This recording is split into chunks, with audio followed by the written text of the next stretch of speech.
How the Napoleonic Wars changed Europe forever. Europe stood on a knife's edge. Empires trembled. Kings whispered behind locked doors. Armies marched, not knowing if they would ever return. And at the center of it all, one man was rewriting the rules of power. Not born a king, not raised for a throne, yet he would crown himself emperor and drag an entire continent into chaos. His name was Napoleon Bonaparte, and for over a decade, Europe would burn because of him. But this is not just a story of war. This is the story of how one conflict reshaped borders, destroyed empires, and built the modern world we live in today. Because the truth is, Europe would never be the same again. A revolution ignites a continent. To understand the Napoleonic Wars, you have to go back to the moment everything broke. The French Revolution didn't just overthrow a king, it shattered the entire idea of monarchy. In 1789, ordinary people in France rose up against centuries of royal power. The king, Louis XVI, was executed in 1793. That moment sent a shockwave across Europe, because monarchies weren't just governments. They were believed to be chosen by God. And now, a king had been publicly executed by his own people. Fear spread fast. If revolution could destroy one throne, it could destroy them all. So Europe responded the only way it knew how. With war, coalitions formed. Britain, Austria, Prussia, and Russia, all determined to crush revolutionary France. But something unexpected happened. France didn't collapse. It adapted. It mobilized hundreds of thousands of citizens into war, something Europe had never seen before. And in that chaos, a young officer began to rise. He was small in stature, but enormous in ambition. Every battle became a step toward legend, every victory a statement. The old order trembled, unsure how to confront this new France. And across Europe, whispers began of a man who could change the world. Because in times of chaos, the boldest rise the fastest. And Napoleon Bonaparte was about to prove that. The rise of a military genius. Napoleon Bonaparte wasn't supposed to change history. He wasn't born into wealth. He wasn't part of the elite. But he had something far more dangerous. He understood opportunity. By his late 20s, Napoleon had already proven himself in Italy and Egypt. His campaigns were bold, fast, and unpredictable. He didn't just win battles, he dominated them. Then, in 1799, he seized power in a coup. By 1804, he crowned himself Emperor of France. Not with humility, not with hesitation. He took the crown and placed it on his own head. It was a message to Europe. Power no longer came from tradition. It could be taken. And in that moment, monarchs across Europe felt something they hadn't felt in centuries: fear. A new kind of ruler had emerged, one who owed nothing to bloodlines or legacy. He was not chosen by destiny. He created it. Every victory strengthened his legend, turning a soldier into a symbol. And symbols are far more powerful than kings, because once people believe in them, they become unstoppable. A new way of war. Napoleon didn't just fight wars, he reinvented them. Before him, armies were slow, rigid, and commanded by aristocrats who valued tradition over efficiency. Napoleon changed everything. He introduced corps systems, independent units that could move and fight separately. He emphasized speed, surprise, and coordination. His soldiers marched faster. They carried less. They struck harder. At the Battle of Austerlitz, often called the Battle of the Three Emperors, Napoleon faced a larger combined army of Russia and Austria. He deliberately weakened his own position, luring the enemy into a trap. Then he struck. In a single day, he shattered their forces. Over 30,000 enemy casualties. It was one of the most decisive victories in military history, and it confirmed something terrifying. Napoleon wasn't just lucky. He was a genius. His battlefield wasn't just land, it was the minds of his enemies. He studied their habits, predicted their moves, and exploited their weaknesses. Where others saw chaos, Napoleon saw patterns. Where others hesitated, he acted with ruthless precision.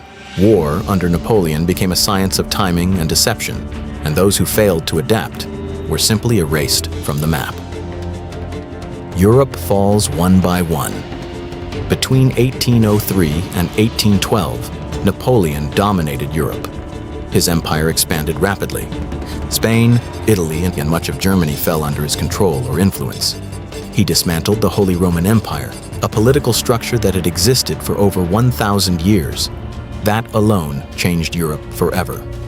He didn't just conquer land, he reshaped governments. He introduced the Napoleonic Code, laws based on equality before the law, property rights, and secular authority. Even today, many European legal systems still carry its influence. At his peak, Napoleon controlled over 70 million people, nearly half of Europe's population at the time. But one enemy remained unconquered: Britain. And as his empire grew, so did the tension across the continent. Alliances formed in secret, driven by fear of his unstoppable rise. Nations that once fought each other now united against a common threat. Because Napoleon wasn't just conquering territory, he was rewriting the balance of power. Every victory pushed Europe closer to a breaking point. And when that breaking point came, it would shake the world. The war at sea and economic warfare. Napoleon's weakness was the sea, and Britain knew it. At the Battle of Trafalgar, British Admiral Horatio Nelson destroyed the combined French and Spanish fleets. It wasn't just a defeat, it was permanent. Napoleon would never challenge British naval dominance again, so he turned to economic warfare. The Continental System aimed to cut Britain off from European trade, but it backfired. Smuggling increased, allies suffered economic collapse, trade networks broke down. Instead of weakening Britain, it weakened Napoleon's own empire, and slowly, resistance began to grow. The sea had become an insurmountable wall he could not breach. Every failed blockade was a blow to his aura of invincibility. Loyal allies began whispering doubts behind closed doors. Merchants, soldiers, and citizens felt the strain. His empire was cracking. Napoleon had ruled by conquest on land, but water proved untouchable. And in those cracks, the seeds of rebellion quietly sprouted. The Russian gamble. Then came the decision that ended everything. In 1812, Napoleon invaded Russia. It was the largest army Europe had ever seen, over 600,000 troops. But Russia refused to fight directly. They retreated, burned cities, destroyed crops, left nothing behind. By the time Napoleon reached Moscow, the city was empty. Then it burned. Winter arrived. Temperatures plunged below -30 degrees Celsius. Soldiers froze to death. Horses collapsed. Food vanished. The Grand Army disintegrated. Of the 600,000 who entered Russia, fewer than 100,000 returned. It was one of the greatest military disasters in history. And from that moment, Napoleon's empire began to fall. Pride and ambition had led him into a frozen grave. Every step forward became a march into death. The army that once inspired fear now inspired pity. Snow replaced the battlefield, silence replaced the drums of war. Napoleon had conquered Europe, but Russia had conquered him. And in that frozen wasteland, his legend began to crumble. The fall of an emperor. Europe saw its chance. Coalitions formed again, this time stronger. At the Battle of Leipzig, known as the Battle of Nations, Napoleon faced over 300,000 enemy troops. He was outnumbered, and this time, he lost. In 1814, Paris fell. Napoleon abdicated. Exiled to Elba, the emperor who once ruled Europe was now alone on an island. The man who had seemed unstoppable now faced silence. His empire, once the heart of Europe, was a memory. Allies turned enemies. Citizens turned skeptics. The crown he took for himself now weighed heavier than ever. Fame and fear could not shield him from defeat.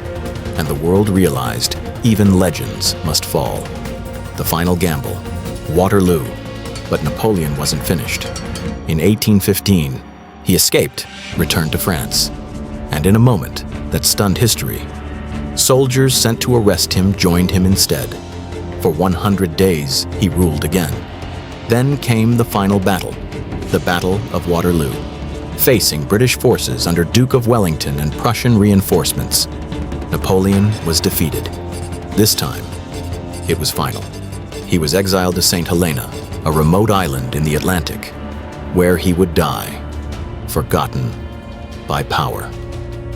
The Congress of Vienna and a new order After Napoleon, Europe faced a question. How do you prevent this from happening again? The answer came at the Congress of Vienna.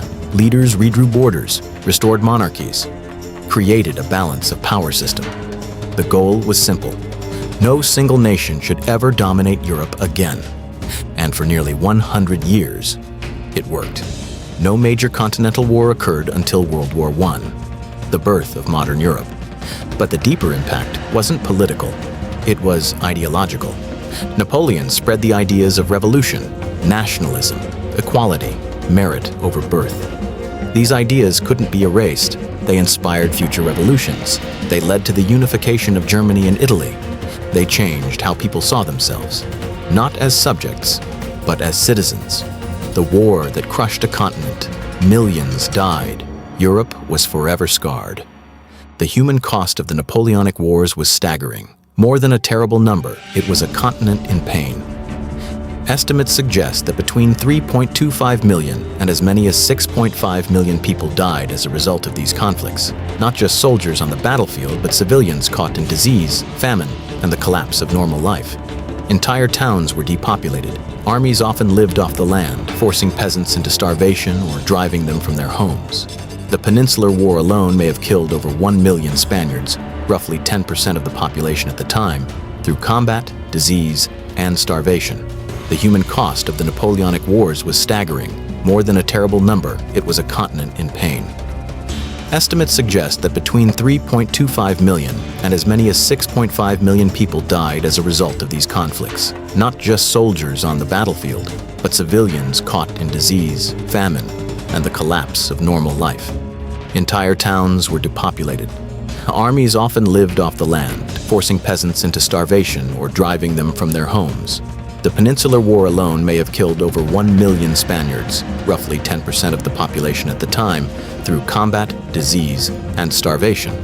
Meanwhile, the invasion of Russia in 1812 saw Napoleon's Grande Armée reduced from over 600,000 troops to barely 100,000 survivors by the time it limped back out of the frozen wasteland. These wars were not swift battles. They were decades of grinding suffering that reshaped families, economies, and the very map of Europe. If you stayed until the end, you didn't just watch history. You witnessed the rise and fall of a man who reshaped the world. Subscribe for more cinematic stories that bring history to life. Like this video if this changed how you see power forever. And tell me in the comments, which empire should we uncover next? Because history isn't dead. It's still shaping the world you live in.